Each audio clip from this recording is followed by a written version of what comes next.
नमस्कार दोस्तों। भारत में जब ईस्ट इंडिया कंपनी पहली बार आई थी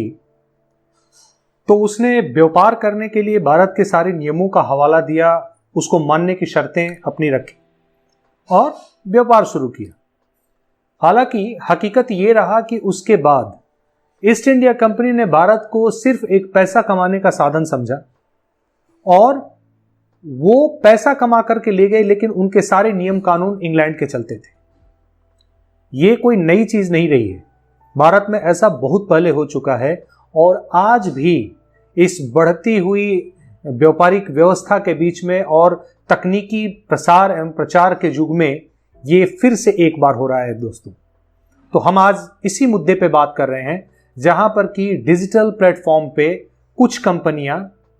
जिनको कि सरकार ने कुछ नियमों को मानने के लिए, आईटी लॉज को मानने के लिए नोटिस दिया हुआ है, पर अभी तक उन्होंने उस पर कोई कार्रवाई नहीं की है। इस ज्वलंत मुद्दे पे हम आज के अपने एपिसोड को लेकर के आपके साथ हैं, तो आप इस एपिसोड को जरूर देखें, इसे सब्सक्राइब करें और इस एपिसोड को लाइक करें और शेयर भी करें। तो चलिए दोस्तों, आज हम बात कर रहे हैं सोशल मीडिया के कुछ बड़े बड़े नाम का, जिसमें कि आपके फेसबुक हो गए, आपका ये मान के चलिए कि इंस्टाग्राम हो गया, फिर उसके बाद ट्विटर हो गया और व्हाट्सएप हो गए। तो सवाल है कि ये सारी चीजें उठी ही क्यों? भारतीय सरकार ने अपने आईटी कानून में बदलाव लाते हुए ऑपरेशनल प्रोफिशिएंसी बढ़ाने के लिए एवं प्रोफेशनलिज्म लाने के लिए कुछ नियम कानून तय किए, जिसमें के दायरे में फेसबुक, आपका ट्विटर, आपका इंस्टाग्राम और व्हाट्सएप आते हैं। तो सरकार ने अपने नए नियमों में उनसे ये दरख्वास्त की, उनको ये बोला पालन करने के लिए कि आप लोग भारत में जो अपनी सोशल मीडिया ऑपरेशंस चला रहे हैं और आप स्पेशल सोशल मीडिया इंटरमीडियरीज, जिसको एसएसएमआई कहते हैं, तो आप अगर उस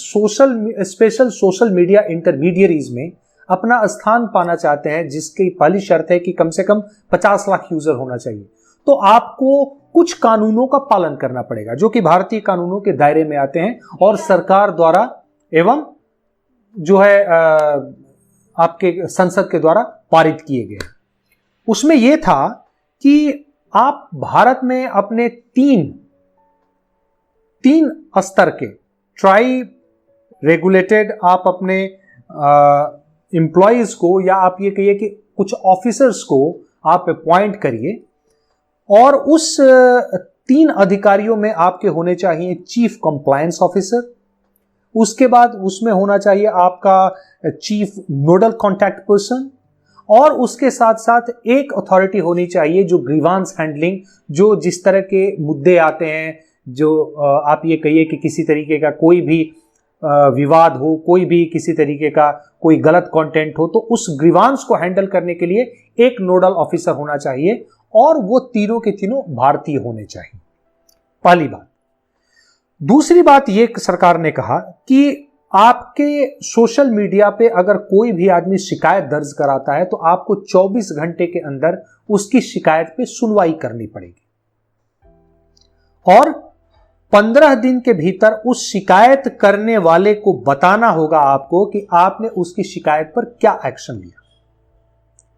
फिर उसके बाद सरकार ने एक और प्रोविजन दिया कि आप कुछ ऐसी ऑटोमेटेड टूल्स और टेक्निक्स लाएं जिसके द्वारा कि ये ध्यान दिया जा सके कि अगर किसी तरीके का, आप ये मान के चलिए कि बाल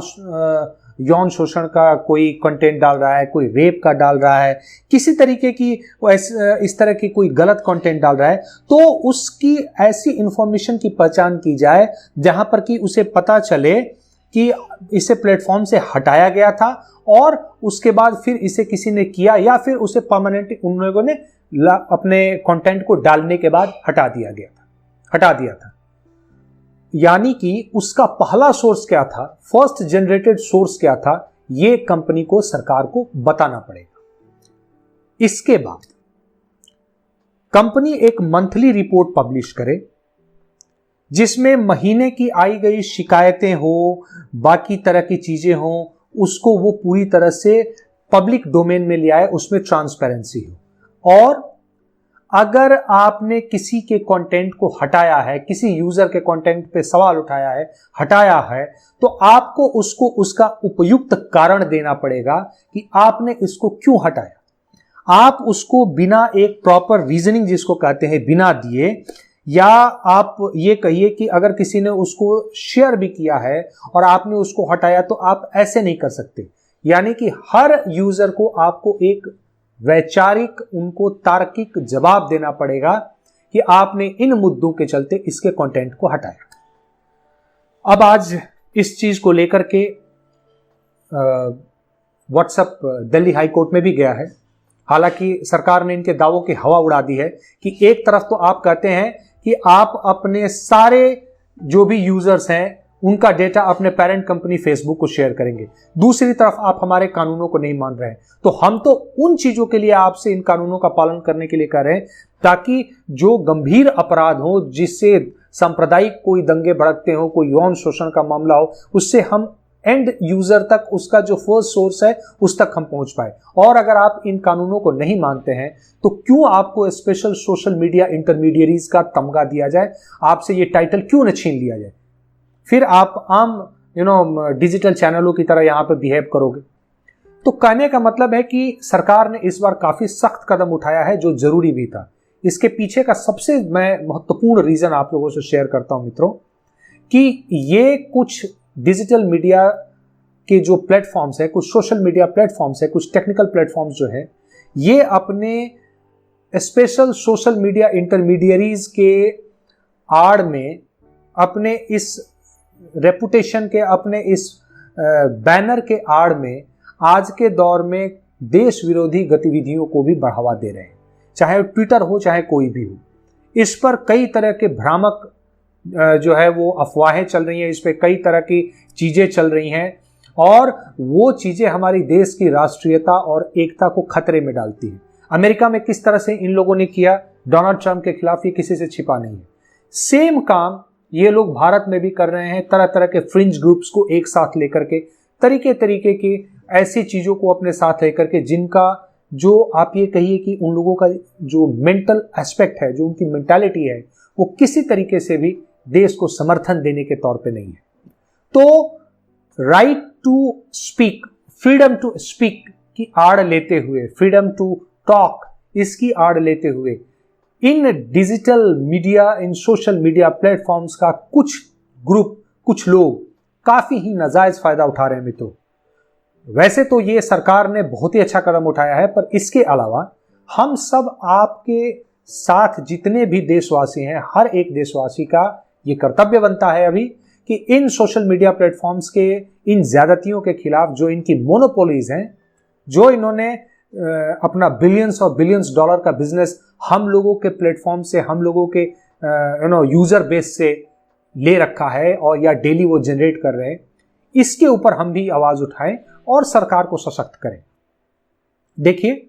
लिखने, बोलने, पढ़ने की पाबंदी किसी को नहीं है इस देश में। ये देश बहुत ही सहिष्णु देश है और इस देश ने हमेशा इन चीजों का पालन किया है। लेकिन अब समय आ गया है कि अपनी राष्ट्रीयता को जागृत करते हुए, अपनी नेशनैलिटी को ध्यान में रखते हुए, हम किसी ऐसे